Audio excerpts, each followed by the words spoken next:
ശബരിമലയിൽ ഇന്നലെ മാത്രം ദർശനം നടത്തിയത് 1 ലക്ഷത്തിലധികം തീർത്ഥാടകരാണ്. പമ്പ മുതൽ തുടങ്ങുന്ന ക്യൂ നീളുന്നത് മണിക്കൂറുകളാണ്. ഇന്ന് അവധി ദിവസമായതിനാൽ തിരക്ക് വർദ്ധിക്കാൻ തന്നെയാണ് സാധ്യത. അതേസമയം ഇന്നലെ ഉച്ച മുതൽ ഒരാൾക്ക് 5 ടൺ അരവണ വീതം വിതരണം ചെയ്ത് തുടങ്ങിയെന്നാണ് അറിയാൻ കഴിയുന്നതും. അതേസമയം അരവണ പ്രതിസന്ധി 2 ദിവസത്തിനകം പരിഹരിക്കുമെന്ന് ദേവസ്വം ബോർഡ് വീണ്ടും ആവർത്തിക്കുകയും ചെയ്യുന്നുണ്ട്. വിവരങ്ങൾ നൽകാനായി സന്നിധാനത്ത് നിന്നും ആനന്ദ് പുതൂര് ചേരുന്നുണ്ട്. ആനന്ദ്, ദിവസങ്ങൾ മാത്രമേ ഈ മകരവിളക്ക് പൂജയ്ക്ക് ശേഷിക്കുന്നുള്ളൂ. ഭക്തജന തിരക്ക് ഓരോ ദിവസം ചെല്ലുന്തോറും ഏറി വരികയാണ്. മണിക്കൂറുകളോളമാണ് ക്യൂ നിൽക്കുന്നത് ദർശനത്തിനായി. ഇന്ന് അവധി ദിവസമാണ്. അപ്പോൾ തിരക്ക് കൂടുവാൻ തന്നെയല്ലേ സാധ്യത? തീർച്ചയായും രജനി, ഇന്നലെ ഏകദേശം 1,05,000-ലധികം പേരാണ് തീർത്ഥാടകരാണ് സന്നിധാനത്ത് മല ചവിട്ടുന്നതിന് വേണ്ടി ഇവിടെ എത്തിച്ചേർന്നത്. മണിക്കൂറുകൾ നീണ്ടു നിൽക്കുന്ന ഒരു ക്യൂ തന്നെയാണ് നമുക്ക് ഇന്നലെയും ഇവിടെ ദർശിക്കാൻ വേണ്ടി സാധിച്ചത്. പമ്പ മുതലാണ് ഈ ക്യൂ നീളുന്നത്. ആളുകൾ, അതായത് കുട്ടികളാവട്ടെ, വയസ്സായ അമ്മമാരാവട്ടെ, ക്യൂവിൽ നിന്നുകൊണ്ട് മടുത്തുകൊണ്ട് ചില ആളുകൾ തിരിച്ച് പോകുന്ന ഒരു സാഹചര്യവും അത്തരത്തിലൊരു തർക്കവും പോലീസായി തന്നെ നിലനിന്നിരുന്നു. ബാരിക്കേഡുകളടക്കം വെച്ചുകൊണ്ട് തന്നെയാണ് പോലീസ് ഇവരെ നിയന്ത്രിക്കുന്നത്.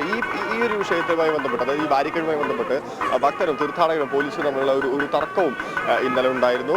നമുക്കറിയാം, ഇന്ന് ഞായറാഴ്ചയാണ്. ആളുകൾ കൂട്ടത്തോടെ എത്തുന്ന ഒരു ദിവസം തന്നെയാണ്. ഇത്തരം അധികം ആളുകൾ മല ചവിട്ടുമ്പോൾ അതിനെ കൃത്യമായി ശാസ്ത്രീയമായി തന്നെ അവരെ തൊഴാൻ, അല്ലെങ്കിൽ അവരുടെ ആഗ്രഹം സാധിക്കാവുന്ന തലത്തിലേക്ക് അവർക്ക് സന്ദർശനം നടത്താനുണ്ടോ എന്നുള്ള ചോദ്യം തീർച്ചയായും സംശയകരമായി തന്നെയാണ് തുടരുന്നത്. ഇപ്പോൾ നമ്മൾ ഈ ദൃശ്യങ്ങളിൽ നിന്ന് കാണുന്ന പോലെ തന്നെ രാവിലെ മുതൽ തുടങ്ങിയ ക്യൂ ആണ്. ഇപ്പോഴും ക്യൂ നീളുന്ന ഒരു സാഹചര്യം ഇല്ല. അതേസമയം ഇന്നലെ ദേവസ്വം പ്രസിഡന്റ് വീണ്ടും മാധ്യമങ്ങളെ കണ്ടിരുന്നു. അദ്ദേഹം ആവർത്തിച്ച് പറഞ്ഞത് അരവണ പ്രതിസന്ധി എത്രയും പെട്ടെന്ന് തന്നെ പരിഹരിക്കും. 8-ാം തീയതിക്കകം അരവണ പ്രതിസന്ധി പൂർണ്ണമായും നിയന്ത്രണങ്ങളെല്ലാം എടുത്ത് കളയും എന്ന് ഒരു ഉറപ്പ് തന്നെയാണ് പൊതുജനങ്ങൾക്ക് നൽകിയത്.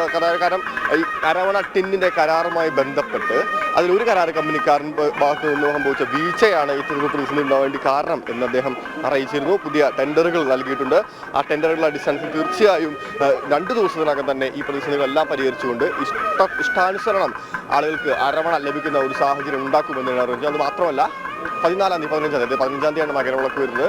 ഈ 2 ദിവസത്തേക്ക് കൂടി ബുക്കിങ്ങുകൾ ഏകദേശം 50,000 ആക്കാൻ വേണ്ടി തന്നെയായിരുന്നു ഈ മന്ത്രിയുടെയും മറ്റ് ഉന്നതതല ഉദ്യോഗസ്ഥരെയും അടക്കമുള്ള ഒരു ടീം തീരുമാനിച്ചിരുന്നത്. എന്നാൽ ഈ 15-ാം തീയതി, അതായത് മകരവിളക്ക് ദിവസത്തേക്ക് 38,000 ആക്കി അത്തരത്തിലുള്ള ബുക്കിംഗ് ചുരുക്കിയിട്ടുണ്ട്, തിരക്ക് നിയന്ത്രിക്കുന്നതിന്റെ ഭാഗമായി തന്നെ. മാത്രമല്ല, ഇന്നലെ അറിയിച്ചത് 10-ാം തീയതിക്ക് ശേഷം സ്പോട്ട് ബുക്കിങ്ങുകൾ പൂർണ്ണമായി ഒഴിവാക്കാനുള്ള ഒരു തീരുമാനവും ദേവസ്വം ബോർഡ് കൈക്കൊണ്ടു. കാരണം തിരക്ക് നിയന്ത്രിക്കാൻ സാധിച്ചില്ലെങ്കിൽ മകരവിളക്ക്, നമുക്കറിയാം, മകരവിളക്കിന് ഒരുപാട് തീർത്ഥാടകർ എത്തുന്നതാണ്.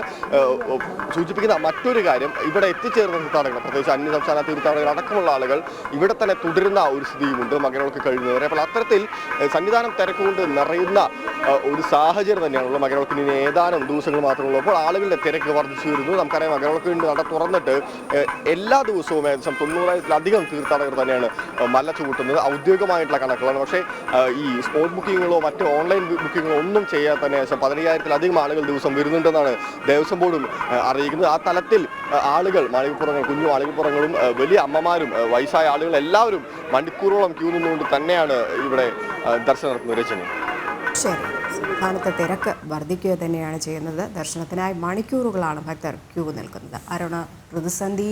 അരവണ വിതരണത്തിലെ പ്രതിസന്ധിയും തുടരുന്നുണ്ട്. ഇന്ന് പൂർണ്ണമായും ഈ പ്രതിസന്ധികൾ മാറ്റുമെന്നാണ് ദേവസ്വം ബോർഡ് ഉറപ്പ് നൽകിയിരിക്കുന്നത്. ഇത് എത്രത്തോളം പ്രാവർത്തികമാകുമെന്നുള്ളത് നോക്കിക്കാണേണ്ടത് തന്നെയാണ്. സന്നിധാനത്ത് നിന്ന് ആനന്ദ് പുതൂരാണ് വിവരങ്ങൾ പങ്കുവച്ചത്.